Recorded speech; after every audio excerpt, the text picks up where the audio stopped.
بچوں، ہماری آج کی اس کہانی کا نام ہے بھروسہ۔ چلیے شروع کرتے ہیں کہانی۔ ولیم کو بچپن سے ہی جانور پالنے کا بہت شوق تھا۔ خاص طور پر اسے شیر اور چیتے بہت بھاتے۔ ان کی شاندار جسامت اور بہادری اسے بہت متاثر کرتی۔ وہ جب کبھی انہیں ٹی وی پروگرامز میں دیکھتا تو اس کے دل میں خواہش ابھرتی کہ کاش وہ ان شیروں کو پال سکے۔ اس کے گھر والے اس کی باتیں سن کر بہت ہنستے رہتے۔ پھر ایک دن اس نے ایک ٹی وی پروگرام میں سفید ٹائیگر دیکھے۔ انہیں دیکھنے کے بعد تو وہ باقی سارے شیروں اور چیتوں کو بھول گیا۔ اس نے پکا فیصلہ کر لیا کہ بڑے ہو کر وہ سفید ٹائیگر ضرور پالے گا۔ جنگل میں گھومتے، چٹانوں پر کھڑے ہوئے، دھوپ میں لیٹے ٹائیگر اسے دیکھ کر بہت مزہ آ رہا تھا۔ پھر وہی ہوا، جب وہ بڑا ہوا تو اپنی تعلیم مکمل کرنے کے بعد وہ کسی کاروبار میں مصروف ہو گیا۔ اس کا مقصد پیسہ کمانا تھا۔ ظاہر ہے وائٹ ٹائیگر خریدنے، انہیں رکھنے اور سنبھالنے کے لیے اسے اضافی انکم کی ضرورت تھی۔ پھر اس نے خوب پیسہ کمایا اور وہ دن بھی آ گیا جب وہ سب سے پہلے وائٹ ٹائیگر کے 2 بچے خرید کر لایا۔ یہ ٹائیگر اسے بڑی مشکل سے کسی شکاری سے ملے تھے۔ وہاں اس نے ایک اور بچہ بھی دیکھا جو اپنی ماں کے پاس بیٹھا تھا۔ وہ بچہ اپنی ماں کے ساتھ تھوڑی تھوڑی دیر کے بعد کھیلنے لگ جاتا، شرارتیں کرتا۔ ماں بھی اس کے ساتھ بہت لاڈ کر رہی تھی۔ دونوں بہت پیارے لگ رہے تھے، مگر اس بچے کو اس نے ماں سے جدا نہ کیا، اور وہ وہی 2 بچے شکاری سے خرید کر لایا جو شکاری کے کہنے کے مطابق ان کے ماں باپ کے بغیر اس کے پاس آئے تھے۔ شکاری کے پاس اور بھی وائٹ ٹائیگر تھے جو وہاں کھلے پھر رہے تھے۔ اتنے سارے ٹائیگرز کو دیکھ کر ولیم کا دل چاہ رہا تھا کہ وہ سارے ہی خرید لے، مگر ابھی تو اسے صرف یہ 2 بچے ہی لینے تھے۔ وہ 2 بچے بہت پیارے تھے۔ ولیم انہیں لے کر گھر آ گیا۔ اس نے اپنے گھر کے پچھلے حصے میں کھلی جگہ پر ان کے لیے بڑا سا پنجرا بنوایا تھا، جہاں اس نے انہیں رکھا۔ اس نے 1-2 ملازم بھی ان کی دیکھ بھال کے لیے رکھے ہوئے تھے، جن میں ایک عورت بھی تھی۔ اس کا کام ان بچوں کو فیڈر سے دودھ پلانا تھا۔ شروع میں تو ان بچوں کو دودھ پر رکھا گیا۔ اس کے بعد بھنا ہوا یا ابلا ہوا گوشت دیا جانے لگا۔ وہ بچے کافی سارا گوشت کھا لیتے تھے۔ کچا گوشت ولیم ان کے منہ کو نہ لگانا چاہتا تھا تاکہ وہ کسی کو کاٹ نہ سکیں۔ اس نے ایک فلم میں دیکھا تھا کہ کیسے پانی میں گوشت کا ٹکڑا پھینکنے پر ٹائیگر وحشی ہو کر وہ گوشت کھانے پہنچتا تھا۔ آہستہ آہستہ وہ بچے بڑے ہونے لگے۔ دونوں اکٹھے کھیلتے، گھومتے، دھوپ میں آرام کرتے، بہت خوبصورت لگتے تھے۔ پھر وہ جوان ہو گئے۔ اب وہ اتنے بڑے تھے کہ انہیں دیکھ کر کوئی بھی خوفزدہ ہو جائے۔ اب ولیم کا ڈر دور ہو چکا تھا۔ اس نے 1-2 بڑے ٹائیگر بھی خرید لیے تھے جنہیں وہ دوسرے پنجرے میں رکھتا تھا اور انہیں باہر نہ نکالتا۔ 1-2 پنجرے اس نے اضافی منگوا لیے تھے۔ لگتا تھا کہ وہ اس ساری جگہ کو ان ٹائیگر سے بھر دینا چاہتا تھا۔ یہ 2 بچے پنجرے سے باہر بھی آ جاتے۔ وہ نہ صرف ولیم بلکہ اس کے ملازموں سے بھی کافی مانوس ہو چکے تھے، اس لیے کھلے ہی ادھر ادھر گھومتے پھرتے۔ ان لوگوں کو بھی ان سے کوئی ڈر محسوس نہ ہوتا تھا۔ حالانکہ ولیم کی بیوی نے اس سے کہا بھی کہ یہ اب جوان اور خطرناک ہو چکے ہیں، ان کو کھلا نہ چھوڑا جائے۔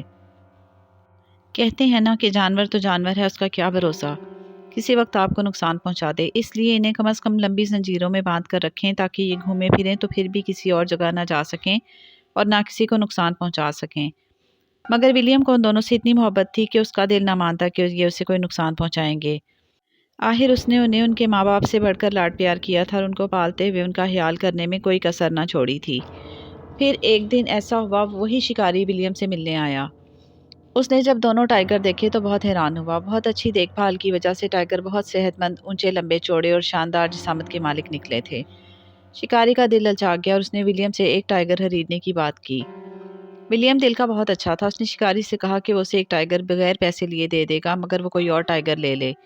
ولیم دونوں بھائیوں کو ایک دوسرے سے الگ نہ کرنا چاہتا تھا، مگر شکاری بضد تھا کہ اسے ان میں سے ہی ایک ٹائیگر چاہیے۔ مجبوراً ولیم کو اس کی بات ماننی پڑی اور ایک ٹائیگر شکاری لے گیا۔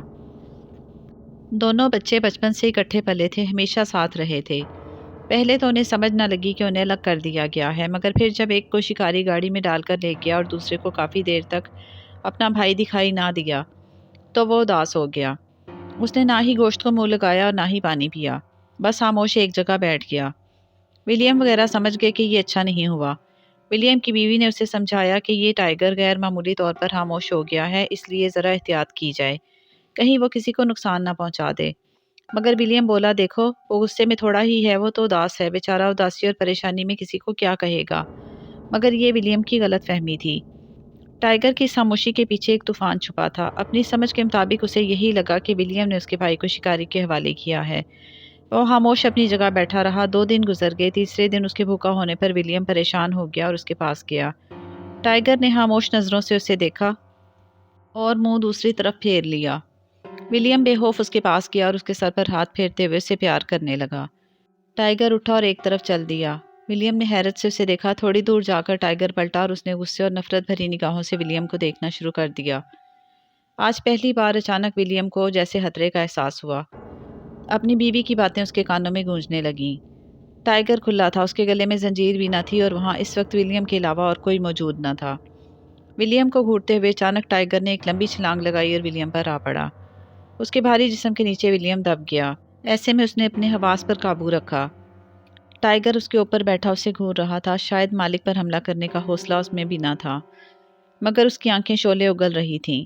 لیٹے لیٹے ولیم کی نظر گھر کی چھت پر پڑی، جہاں اس کے 2 ملازم موجود تھے اور انہوں نے بھی یہ ساری صورتحال دیکھ لی تھی۔ ولیم نے سر کے اشارے سے انہیں کچھ کہا۔ وہ بھاگ کر اندر گئے اور گن اٹھا لائے۔ ولیم ٹائیگر کے آگے کے ارادے بھانپ گیا تھا اور پھر وہی ہوا۔ ٹائیگر نے ہونہار انداز میں ولیم پر حملہ کیا اور اس کی ٹانگ بھنبوڑ ڈالی۔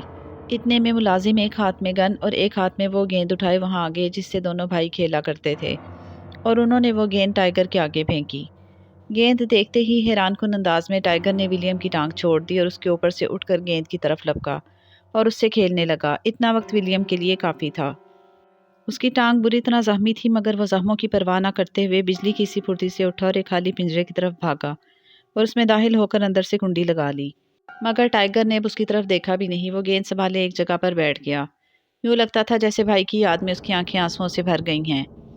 ملازم ڈرتے ڈرتے گن کا نشانہ لیے آگے بڑھے اور آہستگی سے زنجیر اس کے گلے میں ڈال دی۔ ٹائیگر نے کوئی مزاحمت نہ کی، وہ خاموش بیٹھا رہا۔ پھر ملازموں نے ولیم کو نکالا اور ہاسپٹل لے گئے۔ اس کی ٹانگ ٹائیگر نے بہت بری طرح زخمی کر دی تھی۔ پھر وہ پٹیاں کروا کر گھر آ گیا۔ ابھی تو اس سے چلا بھی نہ جا رہا تھا، مگر اب وہ ایک فیصلہ کر چکا تھا۔ اس نے اس ٹائیگر کو بھی اس شکاری کے پاس بھجوا دیا اور اس کے بعد اس نے باقی سارے ٹائیگرز کو بھی بیچ دیا۔ اسے افسوس تو بہت ہوا، مگر اس نے آئندہ ایسے درندوں کو پالنے کے خیال سے بھی توبہ کر لی۔ ظاہر ہے وہ موت کے منہ سے جو واپس آیا تھا۔